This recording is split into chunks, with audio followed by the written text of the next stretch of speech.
warm welcome back to the Greyville Racecourse here in Durban, the home of Africa's greatest horse race, the Vodacom Durban July. Of course, the main event is taking place tomorrow. We bring you the build-up and, of course, some of the highlights that we can look forward to in terms of fashion and the horse race itself happening tomorrow. I've got Terence Bray with me here, designer, as well as a man who's our expert on the, the case of horses, Mr. Graham Hawkins, who joins us this morning. I was going to talk to you about it because I've been trying to do my research, Graham, on exactly how to know which horse to bet on, and there's something called the draw, which I believe are the numbers that are given to the horses.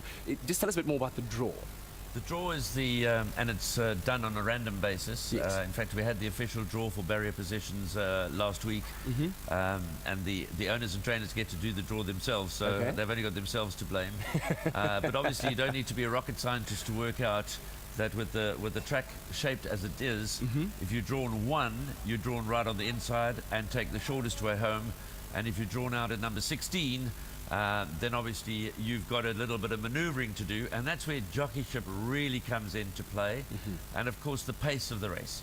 The faster they go early, the easier it is to overcome a wide draw, because they start to stretch out and the jockeys are able to slot in and find a position.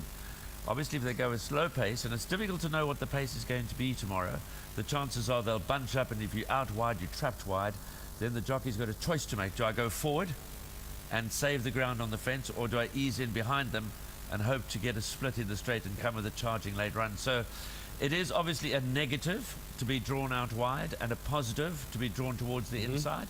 But we've had many horses win the Vodacom Durban July from the worst of the draws. Yeah, we're going to get a bit more into that a bit later on. But of course, Terence, as we said earlier on, fashion is equally an important part of it. And Andre Martin was one of the invited designers that you've actually got to see some of his work. Tell me a bit more about him.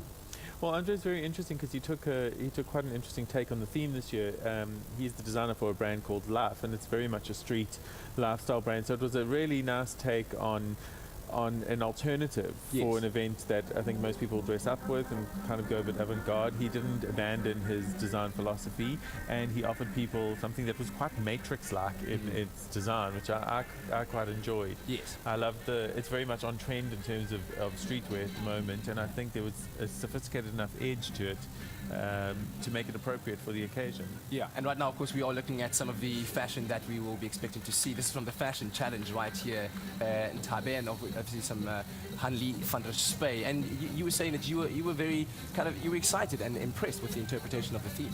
Absolutely. I think, I mean, the Fashion Challenge that you're looking at now is a national competition, so the entrants were sort of spread around the country, and I think it's such a well-supported event. I really was impressed with what came through. You often find in the challenge you're getting quite an unusual take on the theme when you look at it provincially. Durbanites know the event, so I think in terms of that they know what to do. But I'm always impressed with what happens nationally with the fashion. It's a difficult one to judge. Right. Well, thank you very much, gentlemen. We really do appreciate that. We'll be coming back, of course, here to you at 7:30. That'll be our next live crossing. So catch more updates as we speak to our experts in terms of fashion, in terms of horse racing itself. But right now, let's also take a look at what's happening across the country. In Ballito, the Ballito Pro Surf Challenge is happening.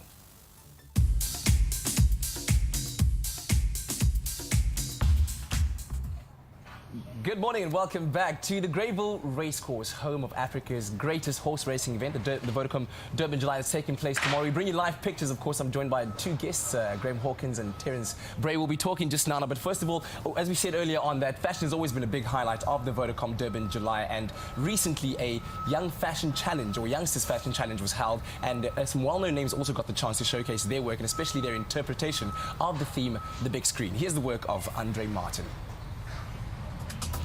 Andre Martin's street style meets the big screen in an East Coast way. I've personally chosen to use the theme of the mafia, the Brooklyn gangs, and because I do streetwear, so I've fused that into a very street, a formal way, so using street silhouettes in a formal way. Martin explains that his look is not all rough and tumble. I would say edgy, over the top, a little bit of glamour, and I think chic, yeah.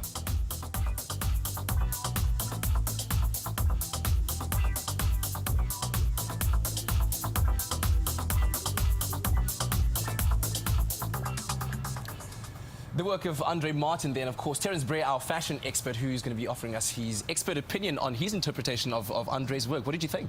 Well, I really enjoyed his take on the theme this year. It was an interesting sporty edge, which is very much in line with his brand, and I think it gave people a bit of an interesting view on how you can interpret the theme. Yeah. And I mean, it's a difficult day, so you want to be comfortable, and that's all about sort of a high-end luxe sport.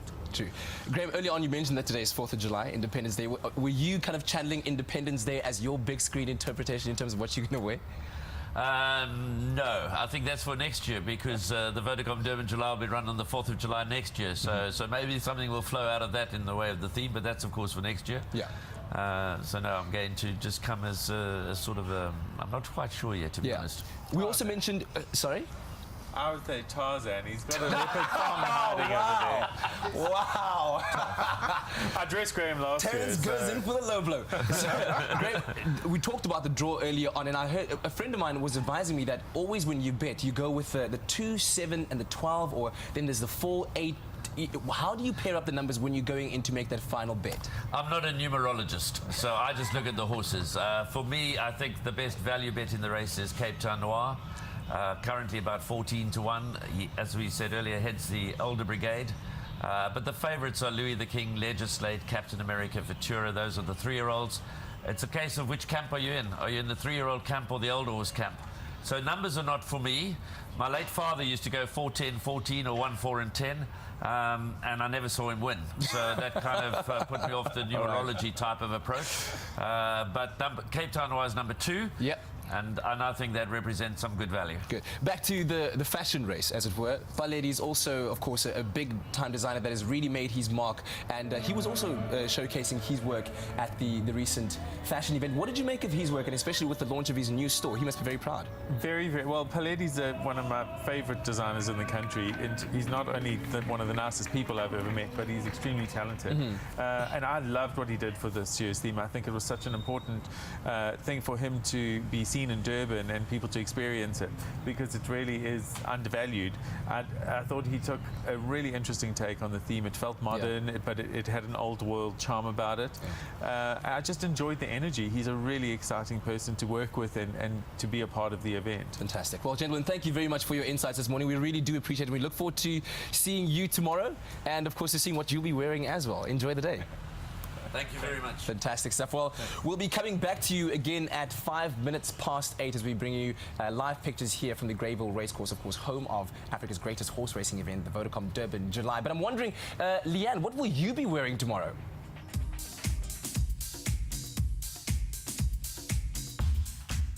A beautiful day here in Durban, the warmest place to be. Also, this is the Greyville Racecourse that you're seeing right there, the home of the Africa's greatest horse racing event, the Vodacom Durban July, which will be taking place tomorrow. Those two tracks you're seeing there, the one on the left was the newly made poly track, and on the right, the old turf that will be, of course, where the horses will be running tomorrow. I've got two guests with me here, Mr. Nico Kritsiotis from Betting World. Thank you very much for joining me, and also pleasure. Catherine Kidger, one of our designers who was showcasing her work at the recently held Young Designers Challenge. Now, before we get to talking to them, let's take a look at Catherine's work, because we're going to be talking to you about your interpretation and also about the fashion that's going to be seen tomorrow here at the Vodacom Durban July. So here's the work of Catherine Kidger. This year's theme, the big screen, was a treat for invited showcase designer Catherine Kidger. Always love to use obviously classic silhouettes, beautiful fabrics that really mould and work with a woman's physique. So this year we've kind of looked at figures from yesteryear, film stars that really inspire us to really be inspired by. Romantic colours and materials inspired Kidger's interpretation as she grabbed the opportunity to reminisce on yesteryear's silver screen icons Marilyn Monroe and Rita Hayworth. Screen, siren-inspired elegance and class.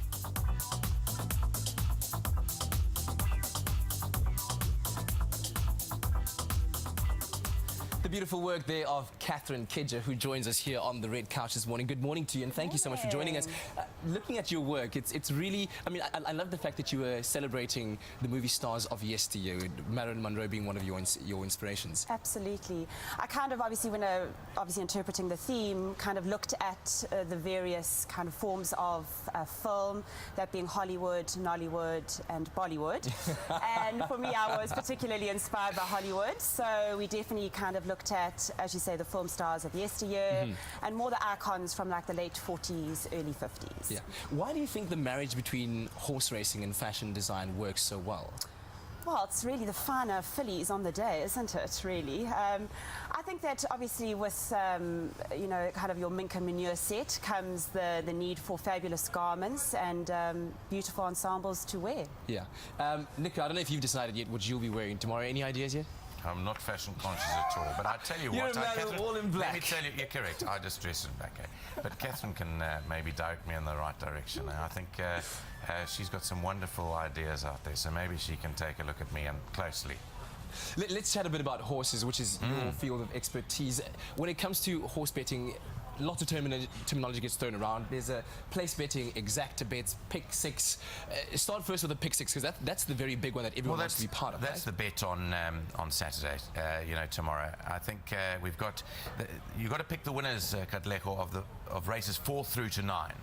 So you've got to predict the winners of races 4 right the way through to 9. The predicted pool at Greyville is going to be 11 million rand on the tote, and that all depends on how many winners there are at the end of the day. If there's only one winner tomorrow of those races, that person will walk away 11 million rand richer.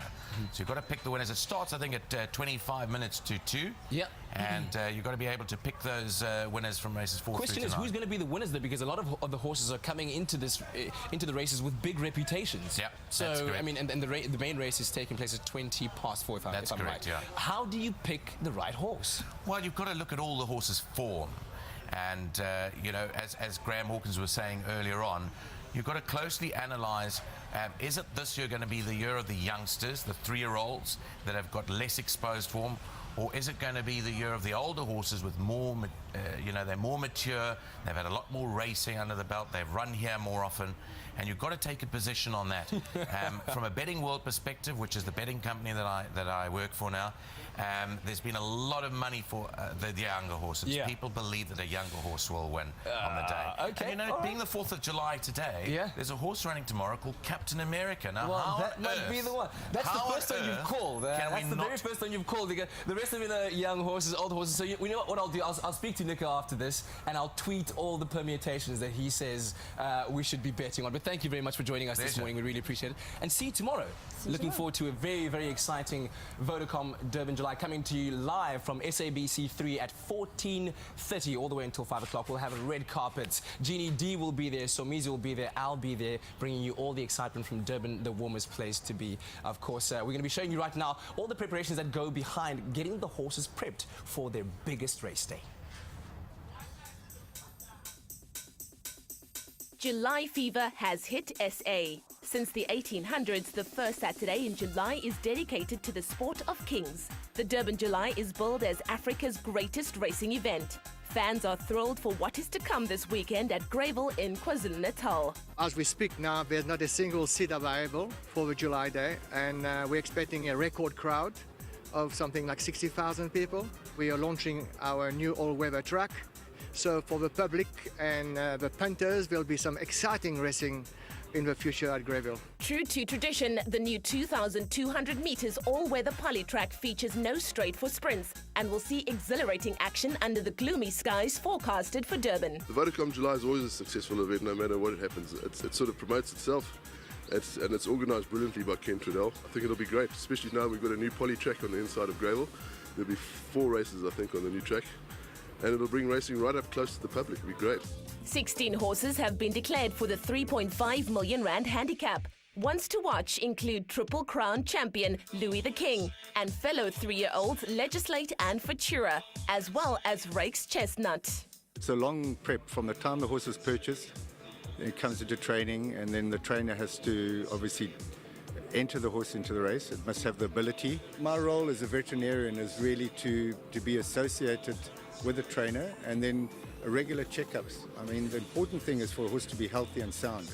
So they're like an athlete, like any athlete. The stress of racing, the stress of training, you have to allow them to recover. You've got to check that they haven't got problems. And we're seeing our top horses now in Natal from all over the country, and they're being prepared on a regular basis, 3 fast workouts a week, entered into prep races. You should look at racing in a number of factors. One is obviously becoming a shareholder in a horse and looking to get a return and being a punter. And then there's the other side that I don't think is emphasized, that actual passion of being an owner and just partaking in the pleasure of the sport. I believe that, of course, Natal will have a chance to win the big race on the big day. We are very bullish that the Tut will have a record Tut turnover, and we believe that the Pick 6 this year could reach a record of 10 million rand. Tune in to Expresso next week for a full roundup of all the action on and off the track. For now, it's giddy up and go.